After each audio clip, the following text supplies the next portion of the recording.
Autobiography of योगी परमहंस योगानंद। आप सभी का दोबारा स्वागत है। आप सभी को मेरा नमस्कार। आज हम पढ़ेंगे अध्याय 2 में उन्होंने बताया है कैसे उनकी माँ का देहांत हुआ और अलौकिक ताबीज क्या था। तो परमहंस बताते हैं कि मेरे बड़े भाई का विवाह कराना मेरी माँ की सबसे बड़ी इच्छा थी। तो जब मैं अनंत की पत्नी का मुख देखूंगी तो मुझे इस धरती पर ही स्वर्ग की प्राप्ति हो जाएगी। मेरी माँ द्वारा कहा जाने वाला वाक्य मुझे वंशावली को आगे बढ़ाने की एकमात्र भारतीय भावना का बोध कराता था। मेरी उम्र 11 वर्ष की थी जब अनंत की सगाई हुई। अति उत्साहित मेरी माँ विवाह की तैयारियों की निगरानी में जुटी हुई थी और मैं और मेरे पिता उत्तर भारत के बरेली शहर में अकेले रह रहे थे, जहाँ 2 वर्ष लाहौर में रहने के पश्चात मेरे पिताजी का स्थानांतरण हुआ था। इससे पहले मैं अपनी 2 बहनों रोमा और उमा के धूमधाम से किए गए विवाह संस्कारों को देख चुका था, लेकिन सबसे बड़े बेटे अनंत की तैयारी तो वाकई अत्यंत शानदार थी। मेरी माँ हर दिन दूर दूर से कलकत्ता पहुंच रहे रिश्तेदारों का गर्मजोशी से स्वागत कर रही थी। उसने उन सबको 50 एम्सहर्स्ट स्ट्रीट में लिए गए विशाल नए मकान में पूरी सुख सुविधाओं के साथ ठहराया। विवाह की तैयारियां पूरी हो चुकी थी और विभिन्न प्रकार के स्वादिष्ट व्यंजन, सजी हुई पालकी जिसमें बैठकर अनंत अपनी होने वाली दुल्हन के घर जाते, रंग बिरंगी लाइटों की कतारें, बड़े बड़े गत्ते के हाथी और ऊंट, अंग्रेजी, स्कॉटिश और भारतीय बैंड बाजे, कतार, बड़े बड़े आमोद प्रमोद के लिए विभिन्न वर्गों के पेशेवर गायक और नर्तक, विवाह विधि को संपन्न कराने के लिए पंडित, बस विवाह संपन्न होना शेष था। पिताजी और मैं अति उत्साहित थे। आखिर विवाह समारोह में समय पर पहुंचने की तैयारी में थे। शुभ दिन से कुछ समय पहले ही मैंने एक अमंगल दृश्य देखा। बरेली में मध्य रात्रि का समय था। मैं अपने पिताजी के साथ बंगले के बरामदे में सोया हुआ था। पलंग पर लगी मच्छरदानी पर अजीब सी फड़फड़ाती आवाज़ से मेरी नींद खुल गई। मच्छरदानी के पर्दे खुल गए और मैंने अपनी प्यारी माँ की आकृति देखी। अपने पिताजी को जगाओ। उनकी आवाज़ में केवल एक फुसफुसाहट थी। सुबह 4 बजे सबसे पहले मिलने वाली ट्रेन से चलो। कलकत्ता के लिए तुरंत निकलो यदि तुम मुझे देखना चाहते हो। छवि वाली आकृति अदृश्य हो गई। पिताजी पिताजी, माँ के प्राण जा रहे हैं। मेरी डरी हुई आवाज़ ने उन्हें तुरंत उठा दिया। मैंने रोते हुए उन्हें पूरा वृतांत सुनाया। मेरे पिताजी ने अपने स्वभाव अनुसार इस नई घटना को अस्वीकारते हुए कहा, तुम्हारी माँ का स्वास्थ्य एकदम ठीक है। यदि हमें कोई ख़राब खबर मिलेगी तो हम कल निकल चलेंगे। अभी नहीं निकलने पर आप कभी स्वयं को क्षमा नहीं कर पाएंगे। मैं अंदर से बहुत व्यथित था। साथ ही मैंने यह भी कहा, इसके लिए मैं आपको कभी माफ़ नहीं करूँगा। उदासी भरी प्रातःकाल की शुरुआत स्पष्ट संदेश से हुई। माँ गंभीर रूप से अस्वस्थ, विवाह स्थगित, तुरंत पहुँचे। मैं और पिताजी हतप्रभ होकर तुरंत निकल पड़े। रास्ते में गाड़ी बदलने वाले स्थान पर मेरे चाचा जी हमसे मिले। तीव्र गति से एक गरजती हुई ट्रेन सामने से आ रही थी। उसका आकार बड़ा होता जा रहा था। मेरे अंदर की वेदना ने अचानक ही मुझे ट्रेन के आगे अपने आप को झोंक देने के लिए प्रेरित किया। अपनी माँ की छत्र छाया से वंचित हो जाने के बाद इस उजड़े संसार में जीवित रहने लायक अब बचा ही क्या था। मैं अपनी माँ को इस दुनिया की सबसे प्यारी दोस्त मानता था। उनकी सांत्वना भरी काली आंखें मेरे बचपन की छोटी छोटी व्यथाओं और दुखों का एकमात्र सहारा थी। क्या वे अभी भी जीवित हैं? मैं एक आखिरी प्रश्न अपने चाचा से पूछने के लिए रुका। निश्चय ही वे जीवित हैं। मेरे चेहरे पर बिखरी अधीरता को समझने में उन्हें एक क्षण की भी देरी नहीं लगी, लेकिन मैं उनके जवाब पर लेश मात्र भी विश्वास नहीं कर पाया। जब हमने कलकत्ता वाले घर पर पहुँचे तो हमें अचंभित कर देने वाली रहस्यात्मक मृत्यु के समाचार का सामना करना पड़ा। मैं निर्जीव सा अचेतन अवस्था में गिर पड़ा। मुझे इस कटु सत्य के साथ सामंजस्य बैठाने में कई साल बीत गए। मेरे हृदय विदारक रोने ने स्वर्ग के दरवाजे को भेदते हुए दिव्य माँ को मेरे पास खींच लिया। उनके अंतिम शब्दों ने मेरे रिश्ते घाव को आखिर भर ही दिया। वह मैं ही हूँ जिसने तुम्हारे ऊपर नज़र रखी, कई जन्म जन्मांतों तक, कई माताओं के स्नेह और वात्सल्य के माध्यम से। मेरे इन नयनों को देखो, जिन खोए हुए दो काले खूबसूरत नयनों को तुम खोज रहे हो, उन्हें तुम मेरी आंखों में देखो। परम प्रिय माँ के दाह संस्कार के बाद हम शीघ्र ही बरेली लौट गए। हर रोज सुबह सुबह मैं अपने बंगले के सामने के परिजात वृक्ष, जो हरे भरे मखमली लॉन को छाया दे रहा था, उसके चारों ओर दुखी होकर माँ की याद में श्रद्धांजलि देता। अपने काव्यमय क्षणों में मैं सोचता कि पारिजात के श्वेत पुष्प हरे भरे घास की वेदी पर अपने भक्ति स्वरूप को अर्पित कर रहे हैं। अपने आंसुओं को घास में बिछी ओस के साथ मिलते हुए मैं अक्सर अलौकिक प्रकाश को सूर्योदय के समय निकलते देखता। ईश्वर को पाने की तीव्र कसक से मैं तड़प उठता और मेरे अंदर हिमालय जाने की प्रबल इच्छा जाग उठी। मेरा कजिन भाई, जो हाल ही में हिमालय की पवित्र पहाड़ियों का भ्रमण कर वापस लौटे थे, बरेली में हमसे मिलने आए। मैंने अति उत्सुकता के साथ उनके ऊंचे पर्वतों में रहने वाले योगियों और स्वामियों के बारे में कहानियां सुनी। चलो हिमालय की ओर भाग चलें।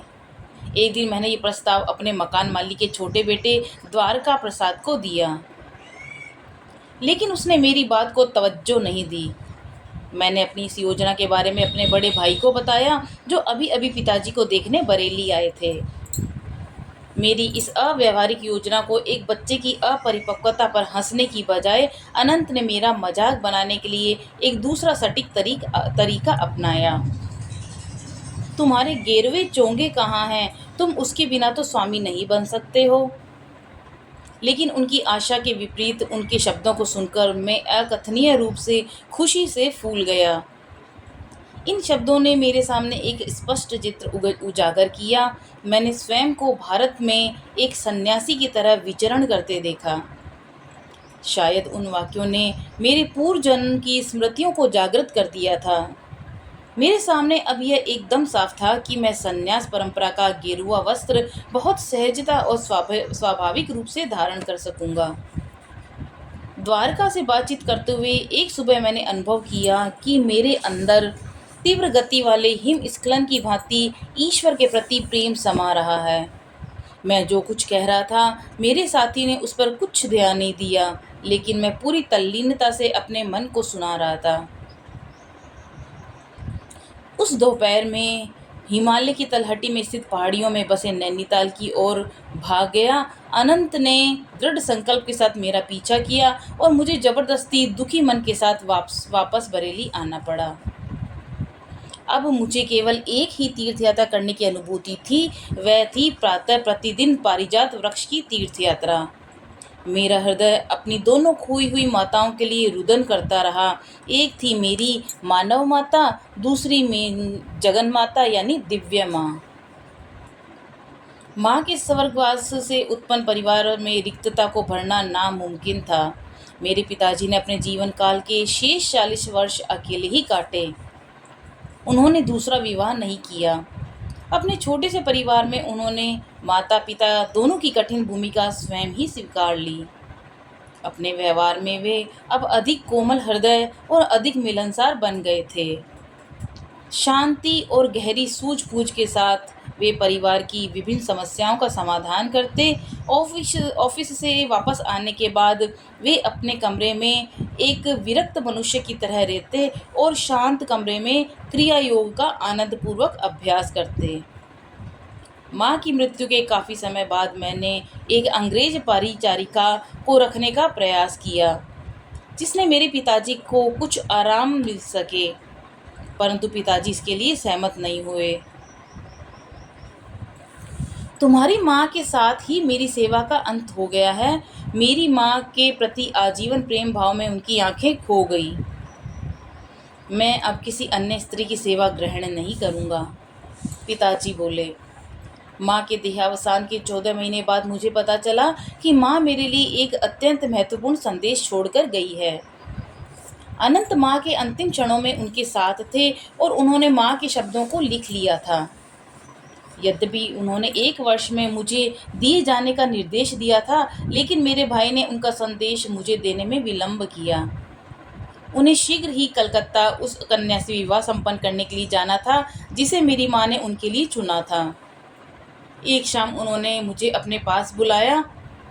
मुकुंद, मैं तुम्हें ऐसा विलक्षण समाचार देने में आनाकानी करता रहा। उनके स्वर में विवशता और स्वयं की हार मानने का भाव था। मुझे भय था कि इससे तुम्हारी गृह त्यागने की इच्छा को बल मिलेगा, लेकिन अब तुम वैसे भी एक मजबूत ईश्वर प्रेम से ओतप्रोत हो। हाल ही में जब मैंने तुम्हें हिमालय जाते हुए पकड़ा था, तब मैं एक अंतिम निश्चित संकल्प पर पहुंचा। मुझे अब किसी भी परिस्थिति में अपना पवित्र वचन निभाने में देरी नहीं करनी चाहिए। मेरे भाई ने मुझे एक छोटा बॉक्स पकड़वाया और साथ में माँ का संदेश दिया। माँ ने कहा था, मेरे प्रिय पुत्र मुकुंद, इन शब्दों को तुम मेरा अंतिम आशीर्वाद समझना। अब वह समय आ गया है जब मुझे तुम्हारे जन्म के बाद घटने वाली अलौकिक घटनाओं के बारे में तुम्हें अवगत करा देना चाहिए। तुम मेरी गोद में एक छोटे से शिशु थे। मुझे तुम्हारे भविष्य के बारे में पता चल गया था। मैं तुम्हें अपने साथ लेकर अपने गुरु के घर बनारस ले गई थी। भक्तों से भरी भीड़ की ओट में ध्यान मुद्रा में लीन बैठे लाहड़ी महाशय को बड़ी मुश्किलों से देख पा रही थी। मैं जब तुम्हें थपथपा रही थी, तब मन ही मन प्रार्थना कर रही थी कि मेरे महान गुरु का ध्यान तुम पर जाए और वे तुम्हें अपने आशीर्वाद से तुम्हारा कल्याण करें। जैसे जैसे मेरे मन के अंदर की मूक भक्ति याचना तीव्र होती गई, मैंने देखा मेरे गुरु ने अपने नेत्र खोले और मुझे अपने पास आने का संकेत दिया। अन्य भक्तों ने मेरे लिए रास्ता बनाया और मैं उनके पवित्र चरणों में झुक गई। मेरे गुरु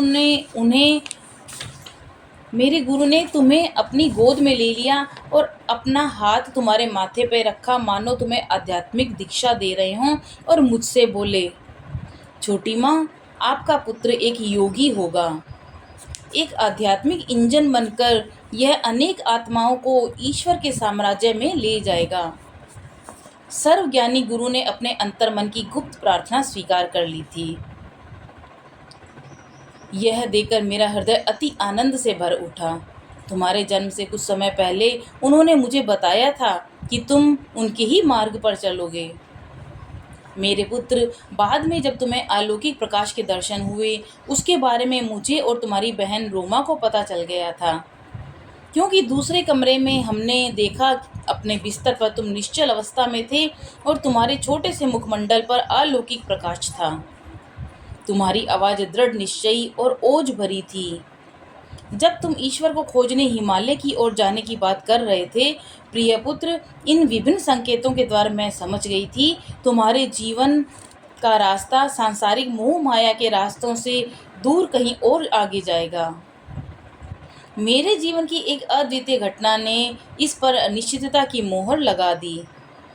वही घटना आज मुझे मृत्युशैया से यह संदेश देने के लिए बाध्य कर रही है। यह घटना पंजाब शहर की है। वहाँ मेरा साक्षात्कार एक साधु से हुआ था, जबकि मेरा परिवार लाहौर में रह रहा था। एक सुबह एक नौकर ने मेरे कमरे में दौड़ा हुआ आया, मालकिन, एक अजीब सा साधु द्वार पर है। वह जोर देकर कह रहा है उसे केवल मुकुंद की माँ से ही मिलना है। इन सरल शब्दों को सुनकर मानो मेरे भीतर कोई तार झंकृत हो गया और मैं तुरंत उठकर आगंतुक का स्वागत करने पहुंची। उनके चरणों का स्पर्श कर मुझे प्रतीत हुआ जैसे ईश्वर का सच्चा मनुष्य मेरे सामने था। माँ, उन्होंने कहा, महान गुरुजन आपको बताना चाहते हैं कि इस पृथ्वी पर आपका वास ज़्यादा दिनों तक नहीं रहेगा। आपकी अगली बीमारी आपकी आखिरी बीमारी सिद्ध होगी। उसके पश्चात सन्नाटा छा गया, लेकिन मैंने किसी तरह का कोई भय अथवा संकट का अनुभव नहीं किया, बल्कि एक महान आत्मिक शक्ति की अनुभूति हुई। अंत में उन्होंने मुझसे फिर से कहा, आपको एक चांदी का ताबीज अपने पास अमानत के तौर पर दिया जाएगा। मैं इसे आपको आज नहीं दूंगा, मेरी सत्यता कल प्रमाणित होगी। जब आप कल ध्यान कर रही होंगी तब आपके हाथों में यह मूर्त रूप धारण कर लेगा। जब तुम्हारी मृत्यु निकट होगी, आप अपने बड़े पुत्र अनंत को 1 वर्ष तक अपने पास रखने को कहेंगी। फिर इसे वह आपके दूसरे बेटे को दे देगा। मुकुंद महापुरुषों से प्राप्त इस ताबीज के मर्म को तुरंत समझ लेगा। यह ताबीज उसे तब मिलना चाहिए जब वह सभी सांसारिक मोह, माया, आशा, आकांक्षाओं का परित्याग कर ईश्वर की खोज की शुरुआत कर रहा हो। जब ताबीज उसके पास कुछ वर्षों तक रहकर अपना उद्देश्य पूरा कर चुका होगा, तब वह स्वयं ही अदृश्य हो जाएगा।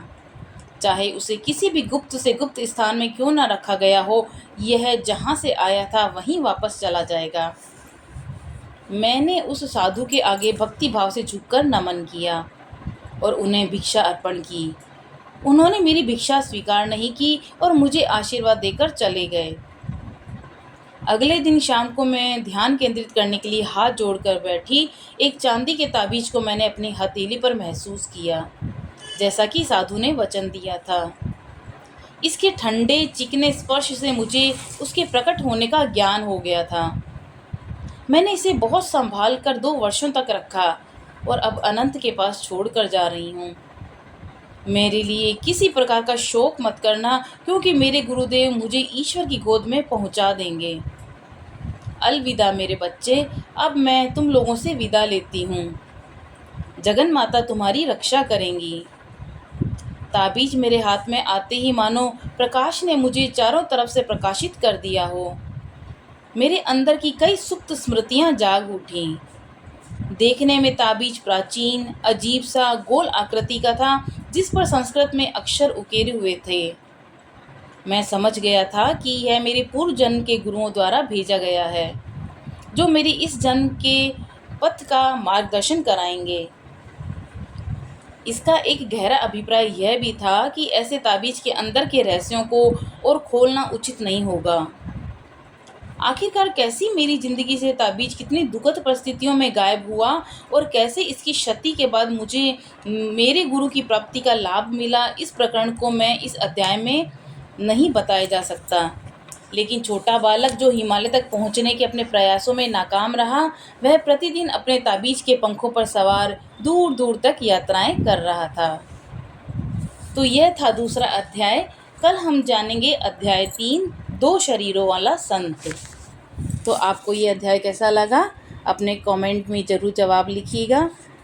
तब तक मिलते हैं नेक्स्ट वीडियो में, तब तक के लिए नमस्कार।